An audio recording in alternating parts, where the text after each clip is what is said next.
Sous le ciel étoilé de Paris, Héloïse se tenait au sommet de la tour Eiffel, le cœur lourd de chagrin. Ses yeux fixaient la Seine qui scintillait sous la lueur des réverbères, alors que les souvenirs d'une vie passée avec Antoine tournoyaient dans sa tête. Elle se revoyait, quelques semaines plus tôt, rayonnante de bonheur le jour de leur mariage. Mais depuis, les disputes et les mensonges avaient terni leur amour, le transformant en un tumulte de tristesse et de désespoir. Alors qu'elle s'apprêtait à faire un choix qui scellerait son destin, un bruissement d'ailes la fit sursauter. Un magnifique hibou se posa à ses côtés, le regard empreint d'une sagesse mystique. Héloïse sentit son cœur s'emballer, comme si cet oiseau était porteur d'un message secret. Intriguée, elle porta la main à sa poitrine, où la chaîne offerte par sa grand-mère scintillait faiblement dans la nuit. Sans réfléchir, elle détacha le pendentif et l'offrit à l'oiseau, espérant trouver dans ce geste un semblant de réconfort. Au même instant, une brise légère souffla, emportant avec elle les tourments qui enserraient son âme. Héloïse ferma les yeux, laissant son esprit voguer vers une clarté nouvelle, une lueur d'espoir au loin. Le hibou s'envola à tire-d'aile, disparaissant dans les méandres de la nuit parisienne. Héloïse le regarda s'éloigner, le cœur empli d'une étrange quiétude. Une décision s'était formée en elle, limpide et inébranlable. Elle descendit de la tour, déterminée à affronter son passé et à ouvrir une porte vers un avenir incertain mais prometteur. Au petit matin, elle prit un train en direction de la campagne, là où les souvenirs d'enfance emplissaient l'air d'une douce nostalgie. Dans le paisible village de Sainte-Anne, elle retrouva la maison de sa grand-mère, un havre de paix où le temps semblait s'être figé. Les roses du jardin dansaient sous les premiers rayons du soleil, comme pour l'accueillir chaleureusement. Héloïse franchit le seuil de la demeure, laissant derrière elle le poids des regrets et des traumatismes passés. Elle était prête à ouvrir son cœur à de nouveaux horizons, à reconstruire sa vie sur les fondations solides de l'amour et de la résilience. Elle avait tout perdu en une seule nuit, sa maison, ses souvenirs, sa famille. Le feu avait tout dévoré sur son passage, ne laissant derrière lui qu'un champ de ruines fumantes. Elle était là, au milieu de ce chaos, les yeux encore aveuglés par les flammes qui dansaient devant elle. Ses mains tremblaient, cherchant désespérément une trace de son passé parmi les décombres. Soudain, elle entendit un faible miaulement. Son cœur se serra. Ses enfants à quatre pattes, ses fidèles compagnons, étaient-ils encore en vie? Elle se mit à genoux, se souciant peu des brûlures qui la faisaient souffrir. Ses doigts fouillèrent frénétiquement les décombres, cherchant désespérément une petite vie à sauver. Et enfin, elle sentit une boule de poil contre sa main. Un chaton, à moitié calciné, se laissa attraper par ses mains douces et tremblantes. Ses yeux, emplis de terreur, rencontrèrent ceux de la femme. Une connexion silencieuse s'établit entre les deux êtres brisés par la tragédie. Sans un mot, elle prit le chaton dans ses bras et se releva, déterminée à sauver ce petit être fragile qui avait survécu à l'enfer. Les jours qui suivirent furent une lutte constante pour la survie. Vivre dans un abri de fortune, pleurer les êtres chers perdus, affronter les regards pleins de pitié des voisins et des amis. Mais malgré tout, une lueur d'espoir brillait dans les yeux de la femme, grâce à cette petite boule de poil qui la suivait partout. Le chaton, qu'elle avait nommé Phénix en hommage à sa résilience, devint son rocher, sa force, son seul compagnon dans cette épreuve. Il dormait blotti contre elle, ronronnant doucement pour la réconforter. Il la suivait partout, comme s'il savait qu'elle avait besoin de sa présence rassurante. Un soir, alors que la femme pleurait silencieusement en regardant les étoiles, Phénix sauta sur ses genoux et posa sa patte sur sa main. Ce geste simple mais profond lui apporta un réconfort inattendu. Elle savait alors qu'ils allaient s'en sortir, main dans la pâte, contre vent et marée. Car malgré les épreuves, l'amour et la résilience étaient plus forts que tout. À ces mots, le cœur de Marie se serra. Bien sûr, elle savait que leur amour serait mis à l'épreuve, mais elle n'avait pas prévu que cela arriverait si tôt. Elle fixa Louis droit dans les yeux, essayant de trouver une lueur d'espoir, mais il évitait son regard. Les mots restaient suspendus dans l'air, lourds de sens et de conséquences. Leur conversation se transforma en un ballet de non-dits et de questions laissées en suspens. Les heures passaient sans qu'ils ne se rendent compte du temps qui filait. Finalement, Louis se leva, laissant Marie seule avec ses pensées tourbillonnantes. Elle sentait les larmes monter, mais se força à les retenir. Elle n'était pas du genre à s'apitoyer sur son sort. Elle devait agir, trouver une solution. La nuit était tombée lorsque Marie prit enfin une décision. Elle se leva, enroula son châle autour de ses épaules et quitta la pièce, déterminée. Marchant dans les rues sombres de la ville endormie, elle sentit son courage faiblir à chaque pas. Mais elle savait qu'elle ne pouvait pas reculer. Pas maintenant. Arrivée devant la maison de Madeleine, sa meilleure amie, elle frappa à la porte avec fébrilité. Madeleine l'accueillit avec surprise, mais vit immédiatement la détresse dans les yeux de Marie. Sans poser de questions, elle la prit dans ses bras, laissant Marie fondre en larmes. Après s'être calmée, Marie raconta à Madeleine toute l'histoire, depuis sa rencontre avec Louis jusqu'à cette nuit fatidique. Madeleine écoutait attentivement, posant de temps en temps des questions qui faisaient réfléchir Marie sur ses propres sentiments et désirs. Ensemble, elles discutèrent des choix possibles, des conséquences envisageables. Au petit matin, Marie sortit de chez Madeleine, le regard déterminé. Elle savait ce qu'elle devait faire, ce qu'elle voulait vraiment. Retrouver Louis, lui parler, lui ouvrir son cœur. Peu importe les obstacles, elle était prête à affronter l'avenir avec courage et détermination. Et qui sait, peut-être que cet amour si fragile trouverait finalement un nouveau souffle. La nuit était tombée sur la petite ville côtière, plongeant les rues dans l'obscurité. Emma était assise seule sur le banc près du phare, le regard perdu dans l'immensité de l'océan. Les vagues s'écrasaient doucement contre les rochers, leur murmure apaisant un peu son cœur tourmenté. Elle se remémorait la discussion houleuse qu'elle avait eue avec sa mère quelques heures auparavant. Les mots blessants résonnaient encore dans sa tête, faisant émerger une colère sourde et une tristesse profonde.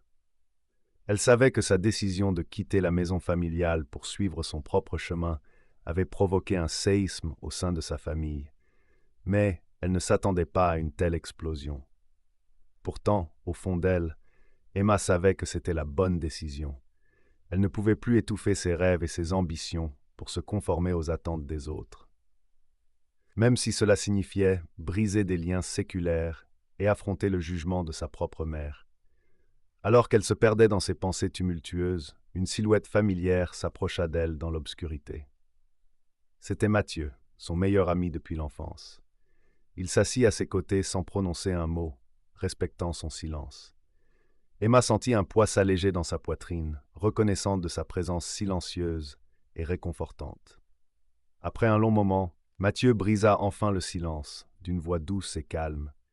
Il lui parla de ses propres luttes et de ses peurs, partageant ses vulnérabilités comme rarement il l'avait fait.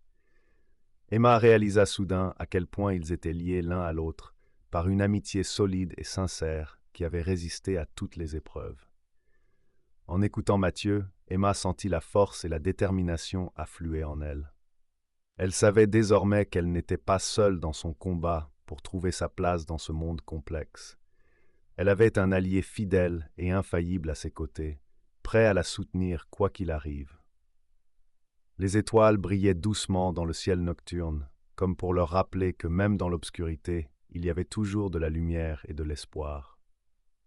Emma se leva lentement, une nouvelle détermination illuminant son regard. Elle savait que le chemin serait semé d'embûches, mais elle était prête à affronter l'avenir avec courage et résilience. La nuit tombait lentement sur la ville, enveloppant les rues d'un manteau sombre et mystérieux. Marie se tenait devant la porte de la vieille librairie, hésitant à entrer. Son cœur battait fort dans sa poitrine. Elle savait que ce serait le moment de vérité. Poussant la porte grinçante, elle pénétra dans la boutique emplie de livres anciens. Une odeur de poussière et d'encre lui chatouillait les narines. Au fond de la pièce, dans l'obscurité, se trouvait une silhouette familière, celle de Gabriel, l'ancien propriétaire de la librairie. Son visage était marqué par le temps, mais ses yeux brillaient d'une lueur intense. Sans un mot, il tendit un livre à Marie, un ouvrage ancien, relié de cuir, orné de symboles étranges. « Tu as été choisie, Marie. Seul toi peux déchiffrer les secrets de ce livre. » Marie sentit une vague de peur et d'excitation la parcourir. Elle savait que sa vie ne serait plus jamais la même.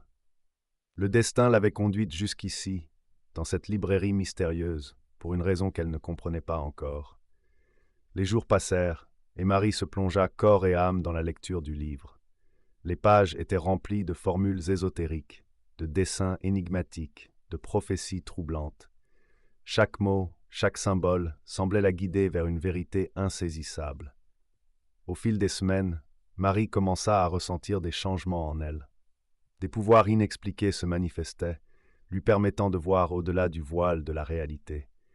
Ses yeux percevaient des visions, des ombres se mouvant dans les recoins sombres de la ville. Un soir, alors qu'elle se promenait dans les rues désertes, elle sentit une présence malveillante l'observer dans l'ombre. Son cœur s'emballa, mais elle se souvint des paroles de Gabriel. Elle devait affronter ses peurs, elle devait braver l'inconnu. Se concentrant, elle laissa ses pouvoirs se déployer, elle laissa son intuition la guider. Et c'est ainsi qu'elle découvrit la véritable nature de l'ombre qui la traquait.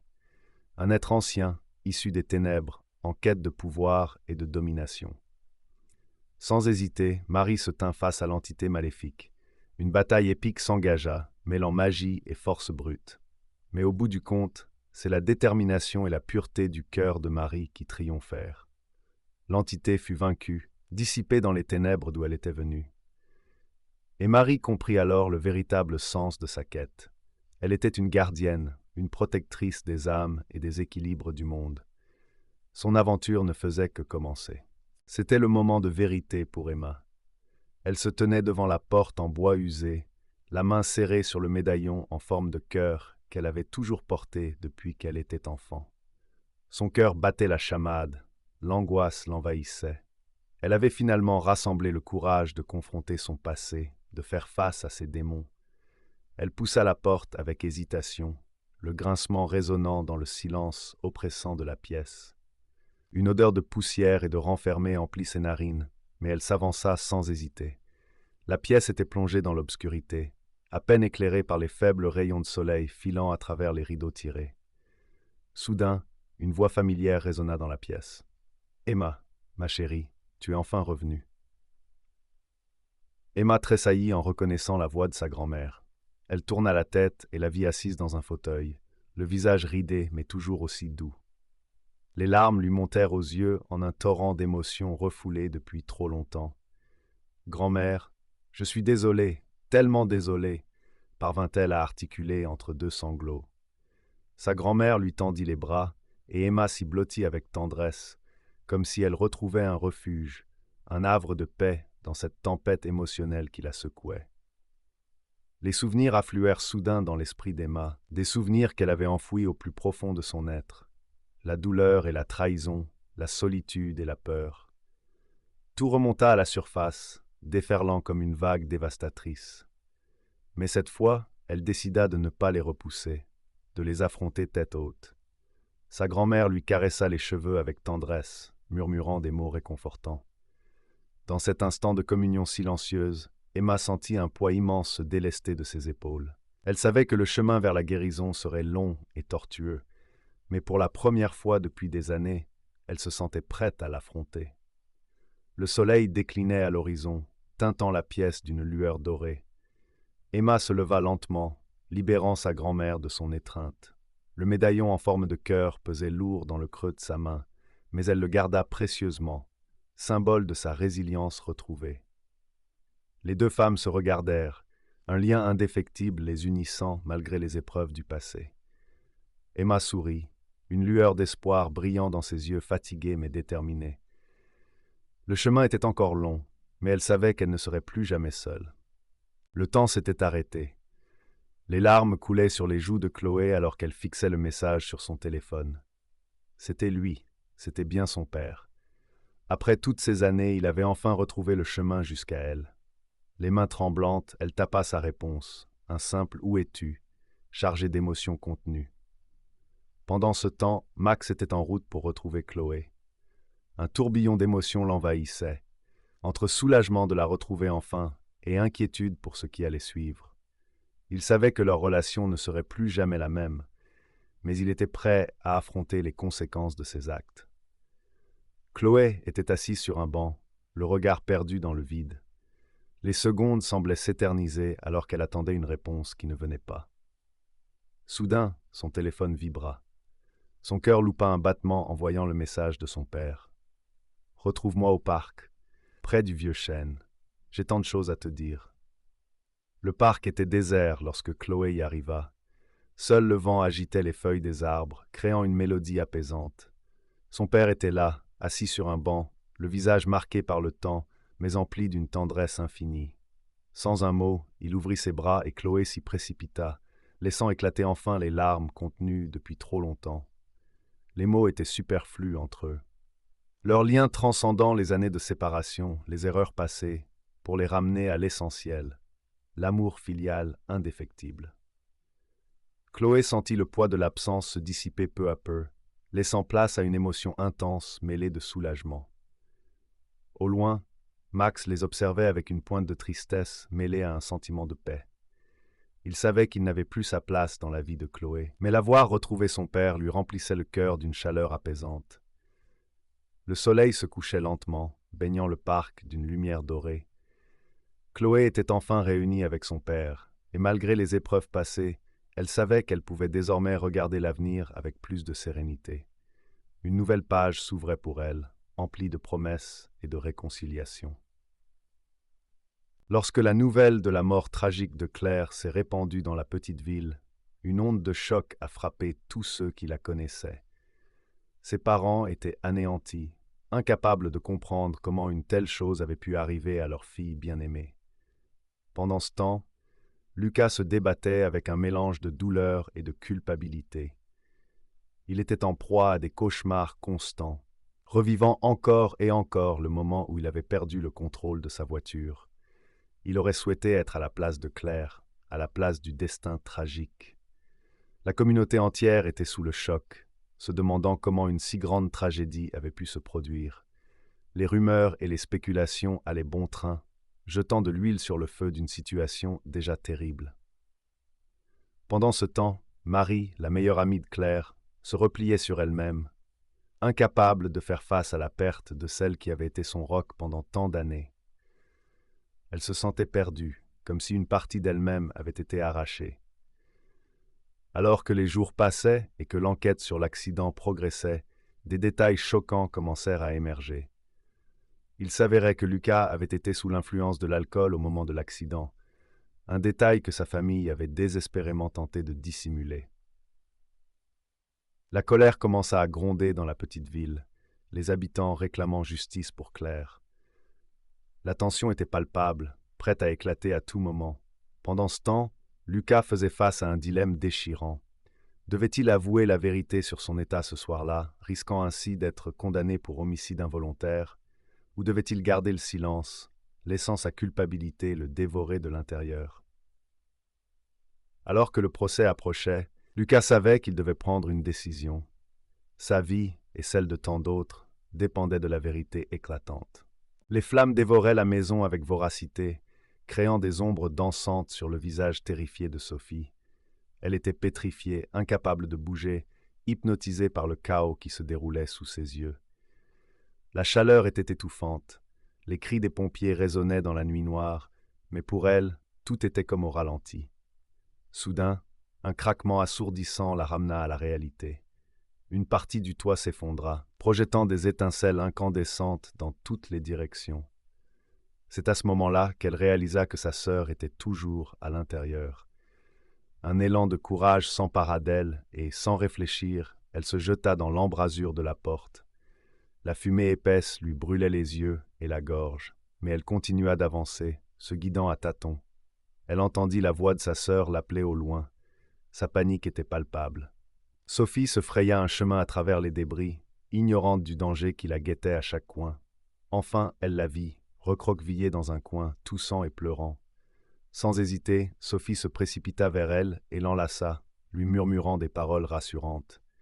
Ensemble, elles s'engagèrent sur le chemin du retour, affrontant les flammes et la fumée. Leur amour fraternel était leur force, leur détermination inébranlable. Les minutes semblaient des heures, mais enfin, elles émergèrent de l'enfer. Les pompiers les attendaient, prêts à les secourir.